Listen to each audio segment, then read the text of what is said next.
ভারত পাকিস্তান সম্পর্কে উত্তেজনার পারদ ক্রমেই বাড়ছে।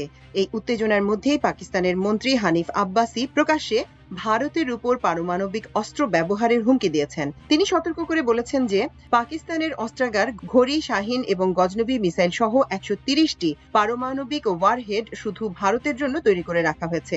আব্বাসি বলেন, যদি ভারত সিন্ধু পানি চুক্তি স্থগিত করে পাকিস্তানের পানি সরবরাহ বন্ধ করার সাহস দেখায়, তাহলে তাদের পূর্ণ মাত্রা যুদ্ধের জন্য প্রস্তুত থাকা উচিত। মন্ত্রী হানিফ আব্বাসি ঘোষণা করেন, পাকিস্তানের পারমাণবিক অস্ত্র প্রদর্শনের জন্য নয়, বরং সেগুলো দেশের অভ্যন্তরে লুকিয়ে রাখা হয়েছে। কিন্তু উস্কানি দিলেই সেই অস্ত্র দিয়ে পাকিস্তান হামলা চালাতেও প্রস্তুত। সেই পরিপ্রেক্ষিতে মন্ত্রী হানিফ আব্বাসি সতর্ক করে দিয়েছেন, ভারত যদি পানি সরবরাহ বন্ধ করে দেয় তাহলে যেন যুদ্ধের জন্য প্রস্তুত থাকে। আমাদের কাছে যা সামরিক সরঞ্জাম আছে, মিসাইল আছে, সেটা প্রকাশ্যে নেই। কেউ জানে না দেশের কোথায় কোথায় আমরা পরমাণু অস্ত্র তাক করে রেখেছি।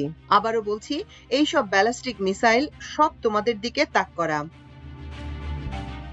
পেহেলগাঁও সন্ত্রাসী হামলায় ২৬ জন নিহত হওয়ার পর ভারত পাকিস্তানের বিরুদ্ধে একাধিক পাল্টা ব্যবস্থা নেওয়ার ঘোষণা দেওয়ার পর পাক মন্ত্রীর এই প্রতিক্রিয়া সামনে এলো।